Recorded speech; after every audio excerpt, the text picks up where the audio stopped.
les bienvenus sur Monaco Info. Voici les titres de votre toute nouvelle édition.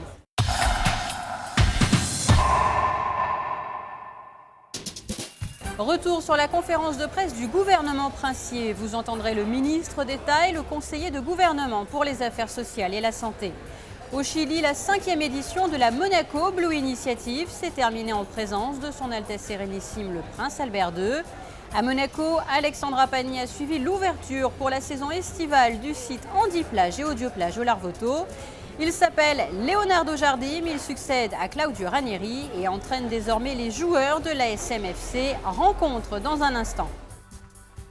Revenons pour débuter sur la conférence de presse du gouvernement princier. Plusieurs dossiers ont été abordés, situation économique, éducation, loi sur le handicap, logement des enfants du pays, des thèmes que nous avons développés au cours de notre précédente édition. À propos de l'extension en mer, à présent, le ministre d'État en a profité pour répondre nettement et avec fermeté aux critiques venues des élus. Son Excellence Michel Roger a souligné que le gouvernement princier s'attachait au fil des dossiers à informer régulièrement le Conseil national. Je lis ce matin dans la presse que le président du Conseil national s'étonne de ne pas avoir d'informations sur l'extension en mer.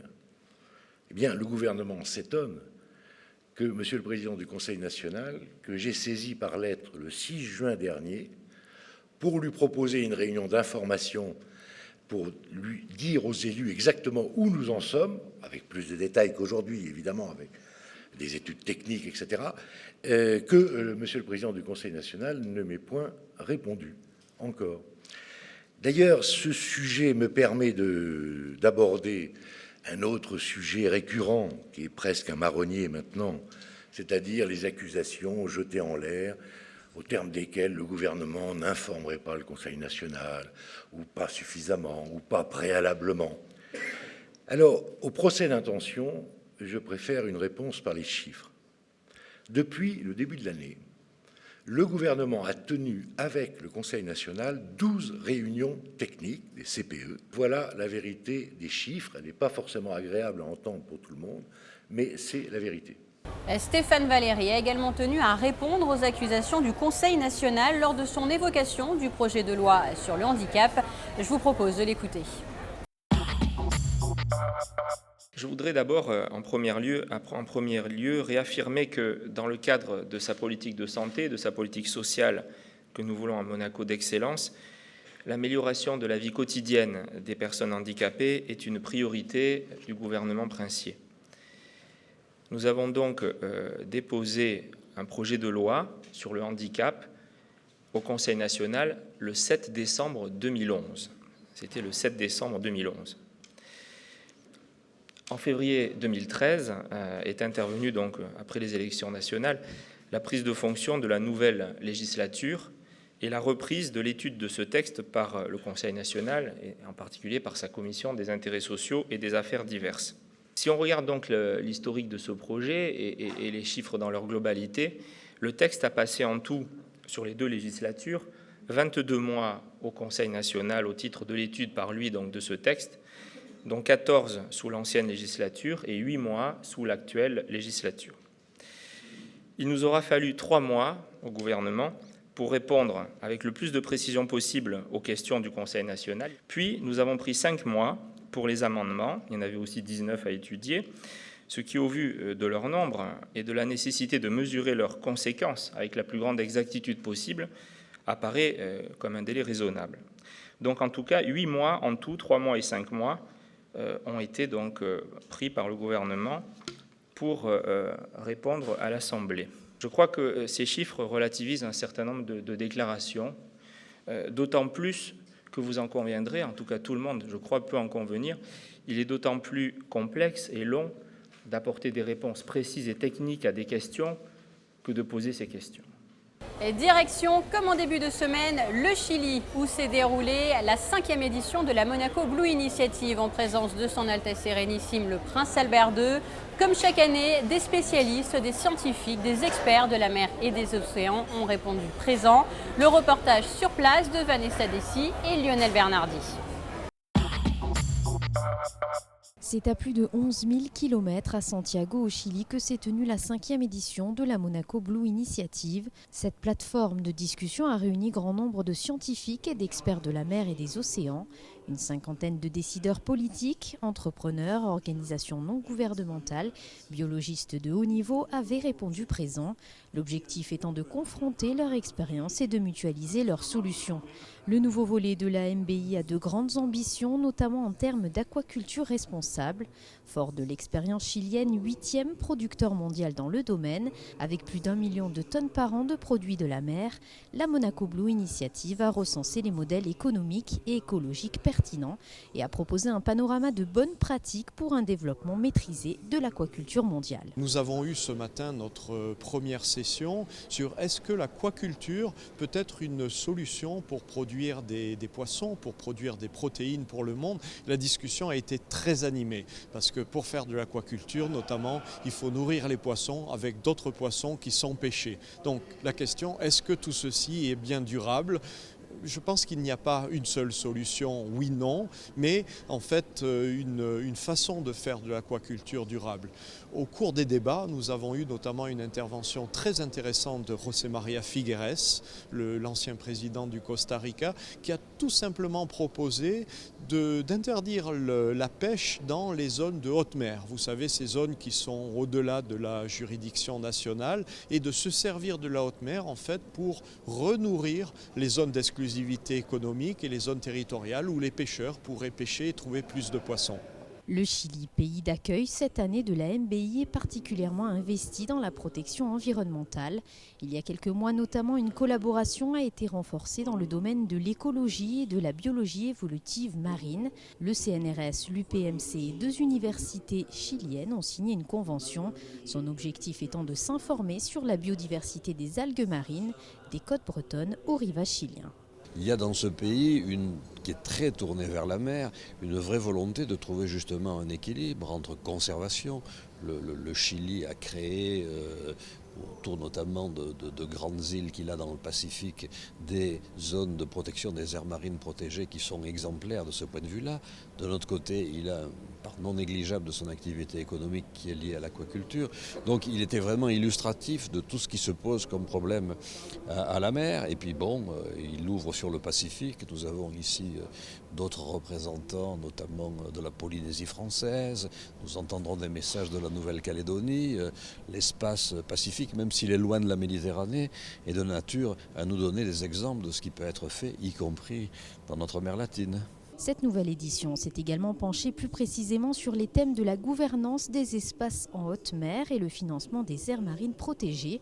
Fonds publics, fonds privés, le besoin de financement est une réalité aujourd'hui. Au niveau international, on peut considérer que sur les 6000 aires marines protégées dans le monde, il y en a à peu près un quart qui bénéficie vraiment de moyens financiers pour gérer correctement les aires marines protégées.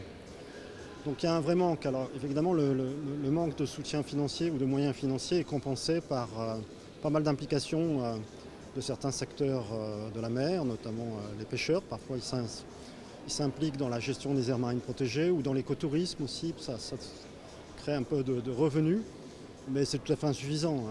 La question, c'est de trouver des financements durables, le sustainable financing comme on dit en anglais. Des financements durables avec des mécanismes spécifiques comme des taxes ou des revenus spécifiques qui permettent de financer les aires marines protégées. Donc il faut surtout faire la promotion des bonnes pratiques en matière, notamment les pays qui ont développé des mécanismes financiers intéressants qu'on peut reproduire dans d'autres pays. Un autre sujet a été soulevé lors des différentes tables rondes, celui de l'impact de la pêche sur les écosystèmes marins. Les produits de la mer nourrissent plus d'1 milliard de personnes dans le monde. Avec la pollution des zones côtières, la multiplication des accidents de cargos pétroliers et surtout la surpêche, le constat est donc sans appel. C'est l'élément le plus nocif, le plus négatif que les écosystèmes marins ont à subir maintenant, avec graduellement le réchauffement planétaire. Parce qu'en fait, quand vous allez pêcher, vous allez attraper les poissons, vous les tuez, vous les enlevez. Et les écosystèmes marins, ils sont constitués par les poissons. Donc, on modifie forcément les écosystèmes marins quand on pêche. Le problème, c'est de ne pas trop modifier les écosystèmes marins. Et ça, on peut le faire en gérant les différentes les différents modes de pêche et en réduisant les quantités qu'on retire de l'écosystème. Donc, on peut dire dans la plupart des pays du monde, parce que la gestion est plutôt mauvaise, que les écosystèmes marins sont en mauvais état, mais on peut les remettre en bon état. La politique de l'Union européenne va dans ce sens. Maintenant, est-ce qu'ils vont vraiment le faire? C'est une autre question. La 5e édition de la Monaco Blue Initiative s'est refermée sur un ultime débat. L'île de Pâques pourrait devenir une aire marine protégée. Les discussions semblent engagées et prendre la bonne direction. À l'issue de ces tables rondes et pour confirmer les liens qui unissent la Principauté et le Chili, le souverain a été reçu par la présidente de la République du Chili. Son Altesse Sérénissime le Prince Albert II et Michelle Bachelet se sont longuement entretenus à l'occasion d'une audience privée. Retour en Principauté, mais nous restons à proximité de l'eau avec la plage du Larvoto qui vient d'ouvrir pour la saison estivale 2014 son site Handiplage et Audioplage. Objectif, faciliter l'accès à la mer aux personnes à mobilité réduite et aux personnes malvoyantes. Le reportage sur place signé Alexandra Pali. Depuis maintenant 14 ans, le club Soroptimiste International de Monaco, en partenariat avec le gouvernement princier, propose sur la plage du Larvoto un accès privilégié pour les personnes handicapées et à mobilité réduite. Le matériel est mis à disposition par le Soroptimiste et nous amenons les équipes, les personnels et nous prenons en charge les salaires. Donc c'est une affaire qui tourne bien, je crois, et qui permet, et c'est important, aux personnes handicapées de la Principauté, mais aussi d'ailleurs aux visiteurs, aux touristes, de profiter pleinement des joies de la baignade et de la plage. Donc tout ceci rentre dans le cadre d'une politique globale du gouvernement qui veut donner la vie la plus normale possible aux résidents handicapés. Vous savez qu'on a fait beaucoup pour l'accessibilité de la ville, pour que tous les lieux publics soient accessibles, pour que les trottoirs soient aménagés, pour que les autobus, tous les transports en commun soient accessibles aux personnes handicapées. Nous avons aussi investi dans 2 mobibus. Ce sont des véritables taxis gratuits qui sont à la disposition des résidents handicapés pour les transporter où ils le souhaitent à Monaco et dans les communes limitrophes. Il y a de plus en plus de demandes et de plus en plus de personnes qui en profitent.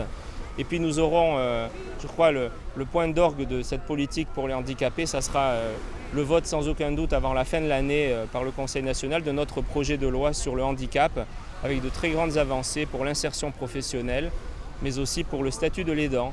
Le site est doté d'infrastructures spécialisées, des fauteuils amphibies dits tir à l'eau, un système de balises sonores Audioplage, des sanitaires et douches adaptés et un plan incliné en béton pour un accès facilité sur la digue. 4 handiplagistes assurent du 1er juillet au 7 septembre la sécurité et la surveillance de ces baignades. Notre mission est surtout de proposer un accès aux personnes, aux populations spécifiques, comme des personnes en situation de handicap, également des personnes qui vieillissent. Et nous avons également des personnes déficientes visuelles grâce à notre système Audioplage. Pour cela, nous avons des moyens adaptés, comme des tirs à l'eau qu'on peut voir juste là derrière. Et après ça, on les accueille, un accompagnement social, voilà, pour que tout se passe bien.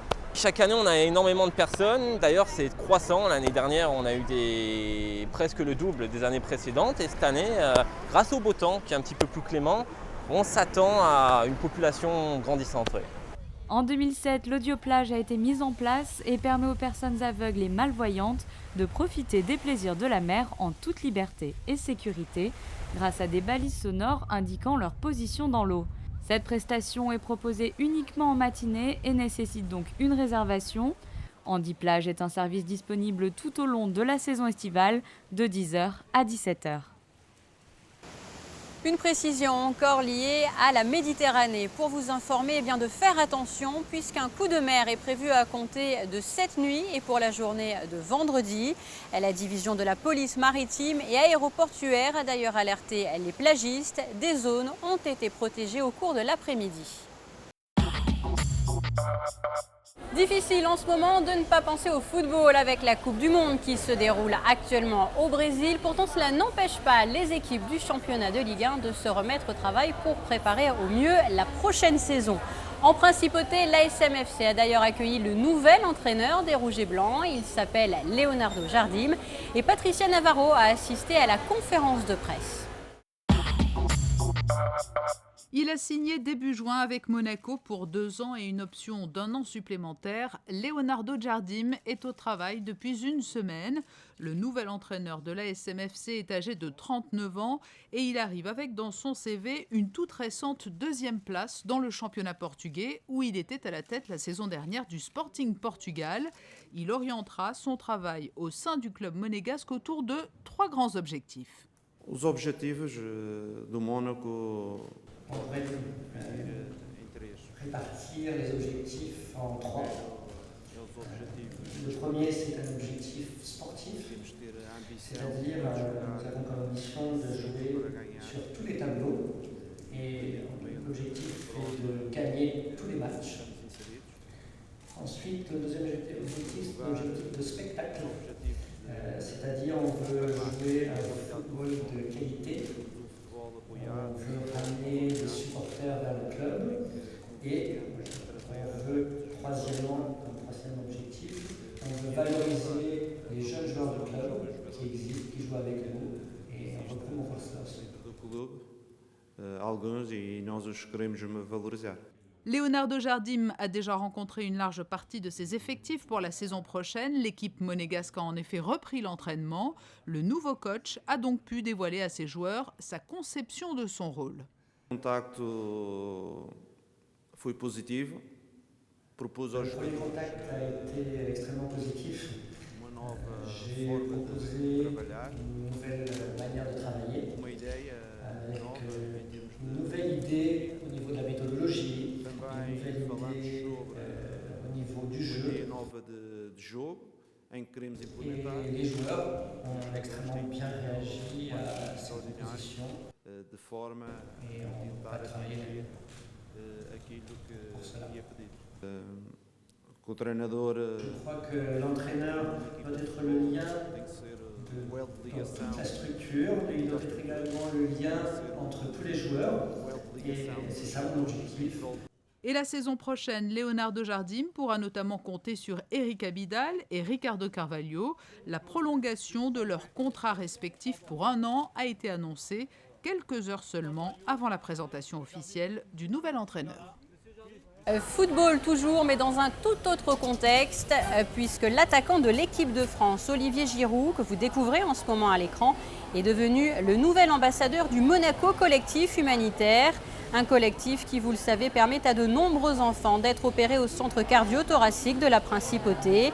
Depuis 2008, date du 50e anniversaire de son Altesse Sérénissime, le Prince Albert II. C'est à cette occasion que le collectif avait vu le jour. Nous suivons régulièrement les travaux au sein de cet édifice pour vous. Vous le voyez, son Excellence, le ministre d'État, Monseigneur Bernard Barcy et de nombreuses personnalités monégasques ont assisté à une messe qui a eu lieu à l'église du Sacré-Cœur dans le cadre de la fête patronale de la paroisse. L'église, qui est en pleine restauration, abrite notamment de très belles peintures. L'inauguration officielle suite aux travaux de restauration aura lieu prochainement. Nous suivrons cela pour vous, bien évidemment. Rétroglam, pour terminer, cette exposition de photographie se tiendra jusqu'à la fin août à l'hôtel Méridien Beach Plaza. Plus d'une dizaine de photographies qui permettent de mettre en valeur le travail de grands photographes. Le directeur de l'Opéra Galerie Monaco vous livre plus de détails dans cette interview réalisée par Christine Datomel. On a fait une exposition autour de la Côte d'Azur et ces photos sont toutes un peu anciennes de stars qui sont quelques-uns morts comme Pablo Picasso. Donc on a décidé du titre Rétroglam qui sonnait bien. La photographie, si vous voulez, est un genre qui commence à rentrer dans l'histoire puisque ça commence à avoir un certain nombre d'années. C'est assez important. Donc il y a une certaine maturité puisque ces photographies ont été prises dans les années 60, 70, il y a 40 ans, 45 ans, 30 ans. Et donc elles atteignent aujourd'hui leur maturité. Vous avez donc dans l'exposition 5 photographes qui sont représentés. Il y a toutes les nationalités puisqu'il y a un photographe d'origine italienne, enfin italien, la photographie de Pablo Picasso et de Willy Rizzo qui avait été exposée au Forum Grimaldi il y a 6 ans, qui est décédé malheureusement il y a quelques années de cela. Mais vous avez aussi des photos d'un photographe anglais qui s'appelle Terry O'Neill, qui est célébrissime, d'un photographe new-yorkais américain qui s'appelle Ron Galella, qui est l'homme qui a inventé les paparazzis aux États-Unis, d'un photographe français qui est l'équivalent de Ron Galella, qui s'appelle Daniel Angeli, qui lui donc est un paparazzi français, et d'un photographe français aussi qui s'appelle Jean-Daniel Lorieux.